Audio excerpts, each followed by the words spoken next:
Hey friends, it's Rabbi Jenny Solomon here at Beth Meyer Synagogue with a Mincha moment. So I don't know about you, but Passover, Pesach is definitely in the air around here and in my home. Lots of planning, of course, that goes into this really special holiday. And I'm just reminded that even though the preparation is itself in some ways a tremendous burden and just takes up so much energy and requires so many resources, there is something incredibly meaningful about arriving at the Seder table, arriving at the holiday, having done all of that preparation work. I mean, I think about it every year as we approach Rosh Hashanah and Yom Kippur, and I encourage people, don't just show up in your seat on those holy days without doing all the prior work. And of course, the same thing applies for Pesach. So even though part of me dreads the labor involved in preparing and getting ready, it is actually precisely that labor, that thinking, that planning, the internal work that makes the holidays so rich and transformative.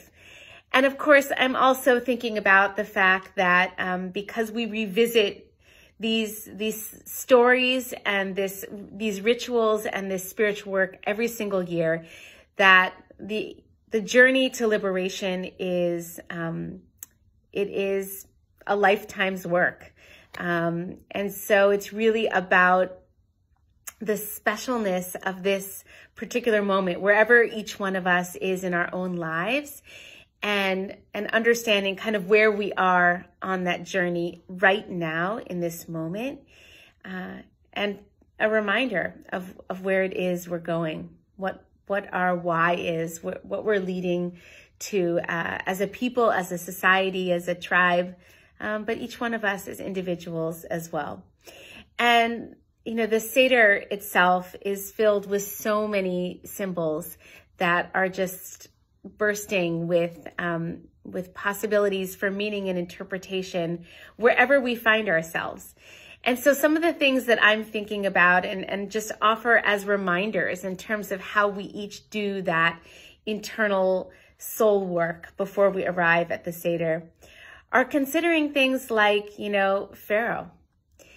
How are we sort of being our own Pharaoh? How does Pharaoh's voice find expression inside of ourselves? I was thinking about that this past Shabbat with the Devar Torah that Eric and I offered. How does that voice of Pharaoh, that taskmaster that deceives us into believing ideas about ourselves that are not true, how does that voice get amplified? And then also, how do we rid ourselves of that Pharaoh?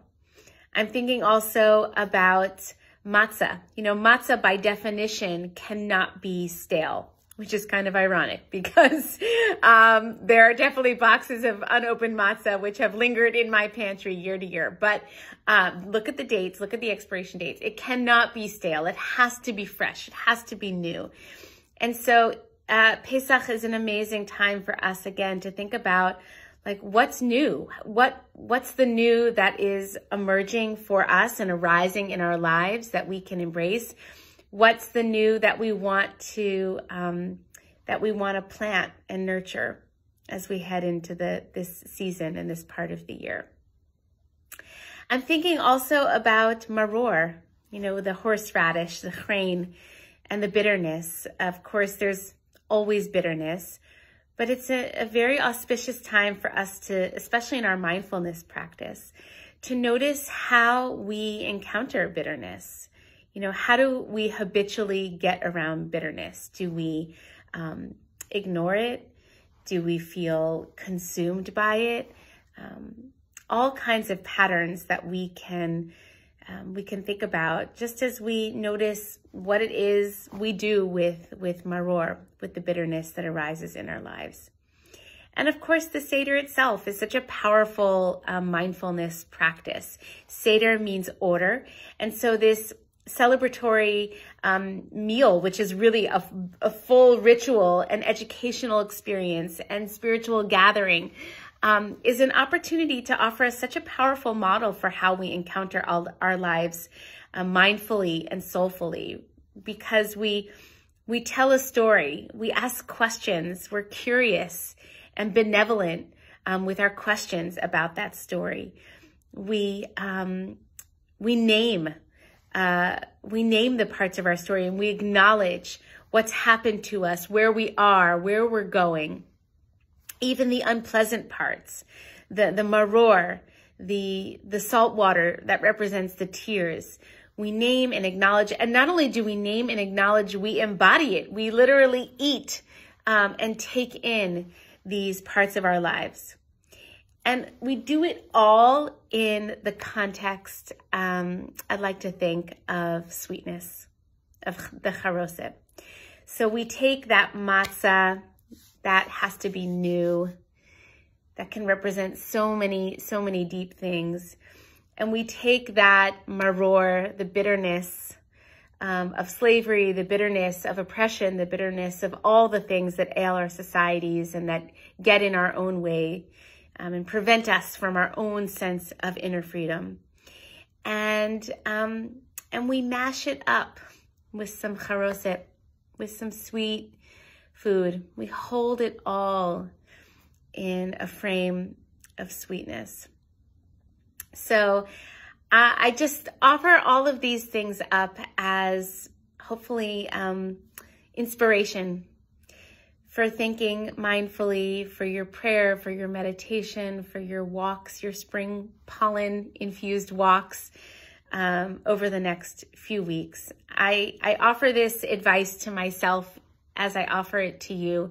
Don't just show up at the table dressed nicely, but not having done the work to get ready. And I say this even if you are so fortunate as to be a guest and you're not actually making the Seder yourself.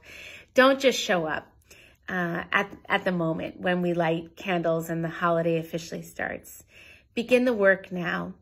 And if you are overwhelmed by the work now and overwhelmed by all the tasks that are involved, remember to take out some moments of pause to just allow yourself to marinate in the themes, to consider where you are in your own journey towards liberation, how far you've come, but also where exactly you want to go. This is the time. Shalom. Peace, everyone.